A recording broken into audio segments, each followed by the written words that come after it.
they go to a good start. Quickest into stride is Dancing Olivia along the inside. Here comes Private World. Better Run Fast in the white cap on the outside. Naughty Little Hottie is right there in the 4th spot. And Babe Hall is 5th, 3 lengths off the leaders. Then back to Make Mine Minnie in the red cap. Outside of that comes Darker Lady. And at the back is Itty Bitty Pretty. They have a half-mile left to go now. Out on the lead is Dancing Vicky. Along on the inside, here comes Private World and Better Run Fast. Those three almost line up into the turn. In behind that is Babe Hall. Naughty Little Hottie's going to have to go wide, but 5 of them tightly grouped here. Make Mine Minnie is 6, 4.5 off these leaders. Then we come back to Darker Lady. Itty Bitty Pretty is last. They have a quarter of a mile to go, and Better Run Fast takes the lead and kicks on for home. Better Run Fast now in front, 3 parts of a length.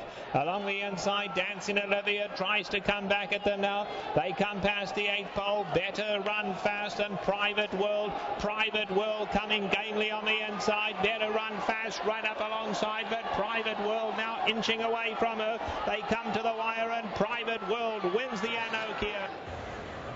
Unofficially 1-7-2-4. Private World had the luxury of the inside draw, and Kent DeSormo used that to his advantage. I thought that was a great ride by DeSormo, because Private World we thought would come off the pace. He did not want to get pinched on the inside, so he broke sharply, then he dropped back a little bit, then he comes on here, and I look over at Iggy here mid-stretch. I'm like, this is going to be a pretty exciting race. And you're like, no, the 1's the winner. Yeah, I thought the 1, Kent DeSormo was riding confident. Martine had gone after him, from about the 3/16 full on, and it didn't look like he was going to be able to get by him. A great buy by Kent DeSormo. When he's on, he's on. He did a great job putting this horse close to the pace.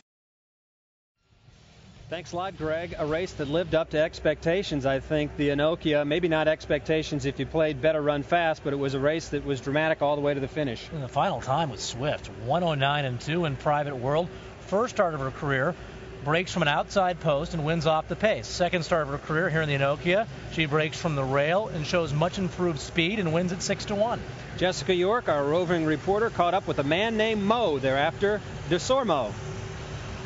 Chris, there's a reason why this guy is in the Hall of Fame, and I think this race really showed it.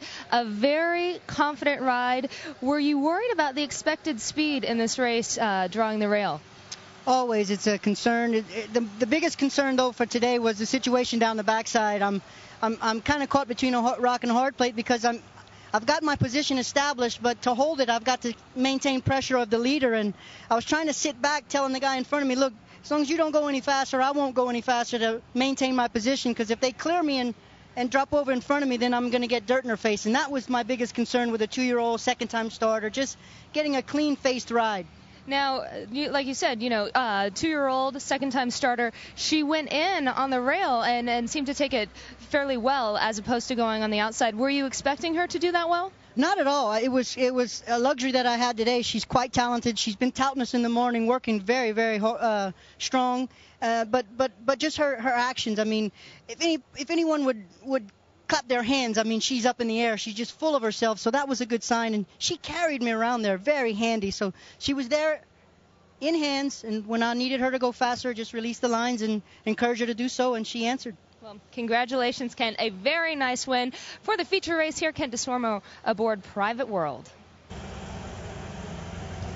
Thanks, Jess. And I guess the question is what's next? And I don't mean what's next here at Oak Tree, the 9th race, but what's next for trainer Bob Hess? Because he's got a filly here that is really something special, or at least other than ordinary. Well, by Thunder Gulch, she has so many options. And we already know that she's a real talented sprinter. She should be able to handle, obviously, route races. Thunder Gulch was pretty good going the distance of ground.